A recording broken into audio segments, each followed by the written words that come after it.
Welcome to the Business Facilities Podcast, where we're focused on discussing strategies to help business owners, corporate site selectors, and site selection consultants make the best location decisions for companies across a range of industries. I'm your host, Ann Cosgrove, the Editorial Director of Business Facilities.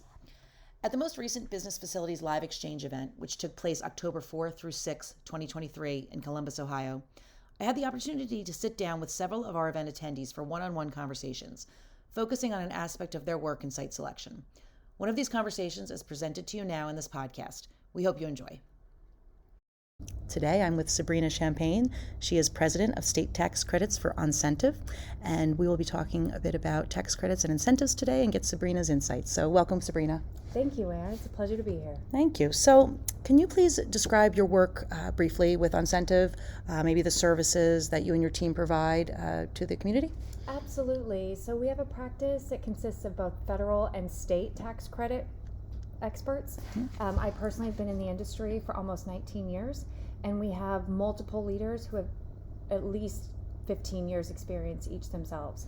So with our expertise, we're able to assist our clients in identifying federal, state, and local tax credit opportunities based on their growth strategies, hiring trends, and capital investment throughout the United States. Wonderful, thank you. So, and also just to add on that for a moment, what are the industries that you do work with? Is it a broad scope? It's all industries, for-profit around the country.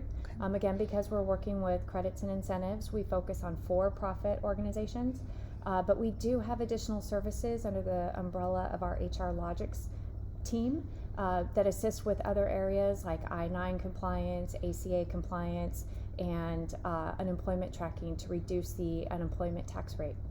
Okay, thank you. So the first question I have for you is, when it comes to tax credits or incentives, what is a common misconception or maybe a blind spot that you encounter when starting out to work with your clients? Great question. So in the industry, a lot of business owners at that small, medium business size level believe that their CPAs or their accountants are managing the tax credits on their behalf. Typically what happens is the CPAs are worried about their retrospective audit worthiness and compliance from a filing perspective. And where we fit in is the proactive, prospective view, managing the current day-to-day relationships to ensure that these credits are not missed.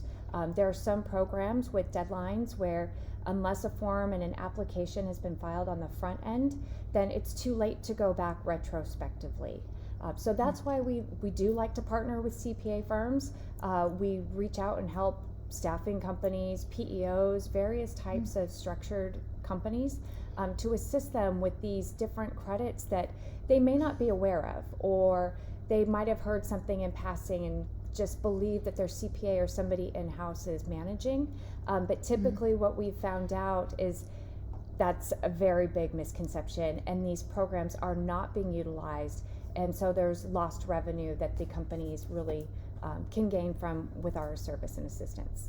Okay, well, thank you. So can you talk about a project of yours, whether recently or maybe not so recently in past years, that highlights the potential or the impact of a tax credit or incentive where it's really made a difference in getting that project done, getting it done successfully? What kind of, maybe like a lessons learned? So what kind of sticks out for you as maybe a recent project or not so recent, like I said? Literally a flood of different projects come to mind, but some of the most recent ones incorporate an R&D element. So right now we're seeing a lot of emerging markets, greater utilization of artificial intelligence, a greater focus on environmental and social governance. And so what we like to do is assist with the various programs to support our clients in really leveraging those cultural initiatives that they might have from an HR perspective, but utilize the financial options available from a tax credit perspective. So when we're looking at R&D, we're looking at new technology, capital investment, a higher wage for those jobs that are going to be maintaining that facility. We're looking at any kind of change in technology and improvement. a way to utilize AI to continually improve the process or the output or reduction of waste associated with that project. And then working to make sure that we're bringing in the proper, whether it's the energy companies or the proper local and state representatives, to stack on those benefits so that we're utilizing the federal credits, then adding in the layer of the state credits, and then any kind of additional incentives that might be in the discretionary funding to offset the total scope of that project, not only from the beginning of groundbreaking, but that long-term sustainability for the long-term success of that program. We like to ensure that in our world everybody wins, that the local economic developers are going to see an impact in their community that benefits their residents, and our clients, or as the employer, they're going to benefit by being more profitable with a project, and then making sure that these employees are upskilled and expanding their skill set for long-term success at the community level. And utilizing these different mixes of credits can help really foster a very successful project that, without one of those elements, increases the likelihood of failure. So we really try to reduce that potential for failure by looking at the entire scope of eligible credits that a client can use. Okay, thank you. So I want to get a little more, ask you to give me a specific example maybe of a tax credit or incentive that helped to bring a project over the finish line, or maybe, as you just mentioned, if maybe not bundling it, I don't want to put words in your mouth, but if you're not, bundling it or stacking it correctly, you're losing out on some potential. So is there an incentive or tax credit that you remember, this really made a difference, this made things click, and put it all together? It wasn't one specific credit, but it was the ability to meet with the economic developers on a project where we were consolidating a headquarters facility and a distribution center in a specific region. And there was a legacy enterprise zone agreement for a distribution facility, and the company wasn't sure if they were going to build a headquarters and keep the distribution center separate.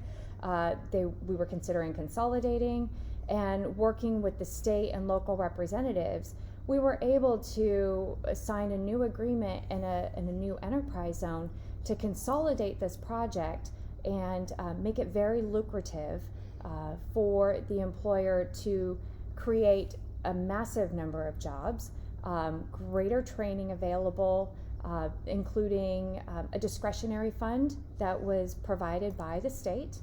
There were some training grants involved, and then the statutory credits available, some sales tax abatement that really helped ensure that this company didn't have to leave the region where they were currently located, because that was another consideration as well. But the ability to really get creative and implement a holistic program, like I said, with the training grants as well as the enterprise zone programs, those were really a game changer in that project. Okay, so then a last question as far as what OnCentive can do to help companies, and as you said, you work with a broad for-profit client base. When do you get in? It probably varies, but is it on the ground floor? When do you recommend these folks reach out to you? As soon as possible. Okay. We typically will have monthly meetings with our clients, and we engage multiple elements of their organization. So typically at a table, we'll have a representative from procurement, from tax or finance, from HR, and many of these people have never even met each other, even though they may have been working for the same organization for years. So it creates this different synergy that the organization itself didn't even know that they had. And to make everybody aware of how it's easy for us to get caught up in our day-to-day and our role and what we're doing, but the larger impact that every single individual has on an organization, to bring them in.